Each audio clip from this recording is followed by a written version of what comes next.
so, I mean, I worked really hard. I mean, I had a huge showcase in 93. I mean, we had stage, lighting, clothing. And back then, you got to remember, it was crisscross, it was TLC, hat to the back, everything was, cross colors. Yeah. And so my girls were beautiful.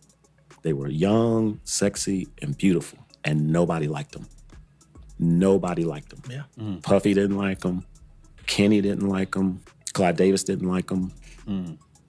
Because they thought they were too fast. They thought they were too sexy. These young girls, they're too fast. Nobody's going to really, go to them because everything's hip hop and blah, blah, blah. Not Diddy and Clive Davis passing on Destiny's Child back in '99 because they thought they were too sexy. Too sexy? Like, I'm talking about them being around 12. Why would they talk about them like that? Well, allegedly, Diddy was just publicly saying that he didn't want to work with Beyonce because she was too fast. But behind the scenes, he wanted her all to himself. And it became pretty clear as the years went on. Word on the streets is that he even wanted to marry Beyonce. I'm pretty sure Jay-Z was the one who stopped him right in his tracks. But let's just get into it. So, this tea is courtesy of Daryl Simmons, who was working with some of the greats from Usher to Monica, and he even signed Destiny's Child to his production company, Silent Partner, which was under Elektra, but at the time, they were going by the Dolls. And they were actually there working when I was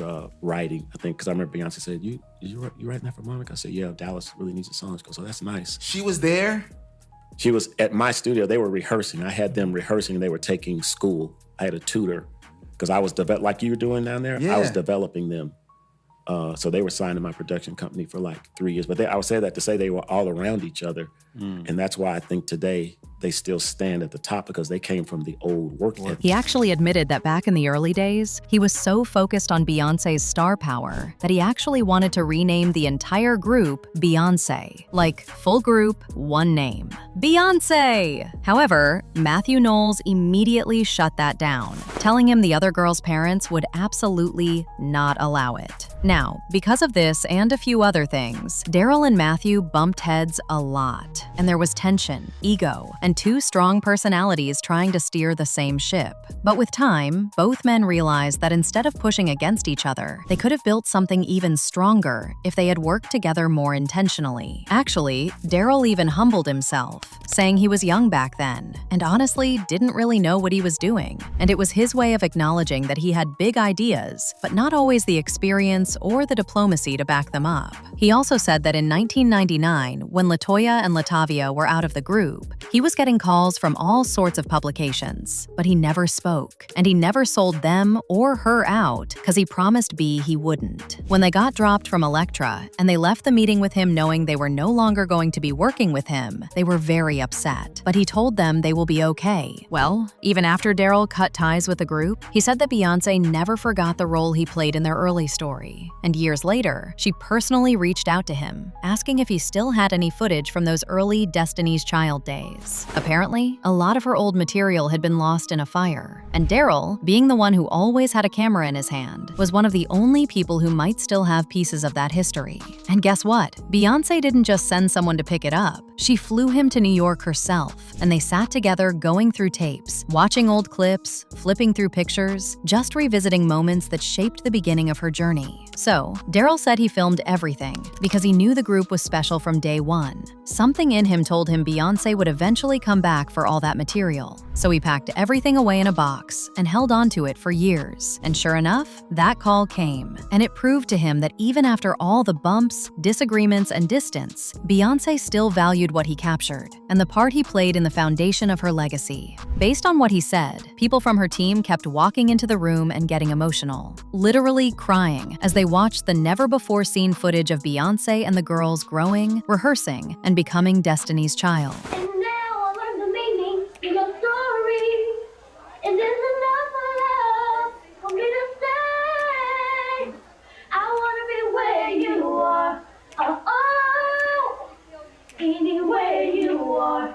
Oh. Now, Here's where Diddy comes in. Apparently, Daryl organized a showcase and everyone was there from Clive, Babyface, and Diddy, but apparently none of them was willing to work with the girls, and they all passed saying they looked too fast. Note that this was the TLC era, so everything was baggy. But Destiny's Child were dressing more like the Supremes. Apparently, Clive Davis at Arista wasn't sure if Beyonce was a child, a teenager, or a young woman. Then, probably because he couldn't get a handle on her, he focused his critique on the songs, telling Daryl they weren't his A songs. Meanwhile, Diddy, who had his own label, Bad Boy Records, felt the girls weren't hip-hop enough. He did, however, say that the lead singer was pretty good and that he was fascinated by her name, but in the end, he passed, saying Beyonce wasn't edgy enough and that she and her group needed more flavor before he would ever be interested. Those folks passing on them was seemingly a blessing in disguise, because they were protected from a lot of bad handlers. And I know that there are some great things that were said in the interview, but don't you think it was a bit weird that Daryl was remembering how they were talking so intimately about DC back then? And look at the people he said found the girls too fast. Clive Davis and Diddy? Well, what I'm hearing now is that as the months and years went on, Diddy took a special liking to Beyonce, and he's one of the people who wanted Bey to be his. Actually, according to people discussing the documentary, the more they watched, the clearer and more unsettling Diddy's alleged pattern appeared. People are saying that he didn't simply pursue women. He allegedly targeted women who were connected to the men in his immediate circle. Apparently, he would stand beside these men, build trust, gain access, and then allegedly backdoor the entire situation. Think about it. Misa, Kim, Sarah, and Cassie are all women who had ties to someone in his circle. This has actually made people reassess his long-standing friendship with Jay-Z, and they think that if Diddy's history suggests anything, it is that he didn't network out of loyalty. He networked for leverage, and in their view, that raised unsettling questions about whether Beyonce, given her stature, would have been seen by him as the ultimate prize. Well, if you ask me, once he realized that door was firmly closed and completely inaccessible, because Jay-Z was very much in the picture, he simply maintained the friendship, but the pattern still speaks loudly on its own. Plus, if Jay-Z had already locked B down, I'm pretty sure Diddy knew not to mess with that. I mean, we've seen the stories of how he allegedly unalived people who got too close to Beyonce, like Pimp C, who allegedly even had a tape with Beyonce. All I can tell you, there was a famous R&B chick, and it was a guy that was getting money at the time. And, you know, Pimp, he used to be in the studio. And every now and then he'd have a camcorder, so he was able to get some footage. And he wanted to do something with the footage, but I don't know why he didn't do nothing with it, but if I could have got a hold of that tape, I'd be a billionaire, man. Hey, whoever it was, they would have to kill me, man. I know TMZ would have paid a bank for that one, man. But yeah, it is a tape, and if you read the comments, a lot of people figured out.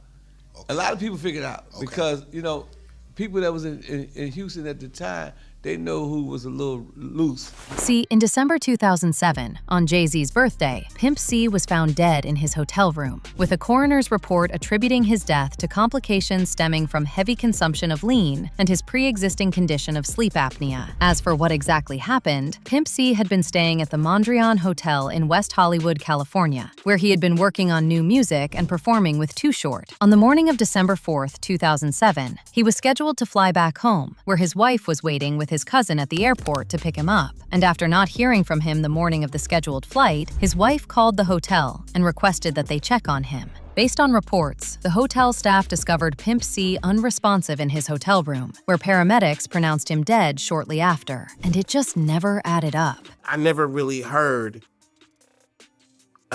something that would give that closure for me. I never really heard anything tangible or true, like what happened to my guy. Now, people have always speculated that Jay-Z had something to do with that death, because Pimp was reportedly threatening to release the tape with Beyonce. We've also heard stories from people like Bun B, who was out here narrating how one time they were in the studio with Beyonce, and Jay-Z called the studio to find out who was there. And then when he was told that Beyonce was dressed in a spicy outfit, he demanded that all the men should vacate the room. And do y'all remember what happened to Sean Paul? He once talked about how despite his song with Beyonce Beyonce achieving massive success, he only got to perform the song with Beyonce 3 times. He even said that the second time they were scheduled to perform together, things were just weird, and there was evident sabotage going on. And the third time they performed, there was also something weird going on. Sean Paul also said that there was one more performance they were supposed to do at the VMAs, and Beyonce told him that they were gonna have rehearsal. However, the day before the VMAs happened, there was a press day, and in the middle of it, Sean said he had somebody rehearsing Baby Boy. Then when they went to the label, they were like, yo, they're not gonna do the song with you. Allegedly, all this sabotage was going on because Jay-Z was not pleased with all the rumors that were going on that Beyonce and Sean Paul had a thing. So yeah, Jay-Z doesn't play about his woman, and Diddy knew to keep his distance. But that doesn't mean he never wanted Beyonce. In fact, the suggestion floating around is that he wanted her badly. Yes, he wouldn't have dared make a move because he knew the consequences, but the desire, the curiosity, the intention, based on what I've heard, it was there. But do you think Diddy would have had his way if Jay-Z was not in the picture? Do you think their awkward interactions is probably because Bey clocked that Diddy was interested? Maybe, maybe not. But you let me know your thoughts in the comments section below.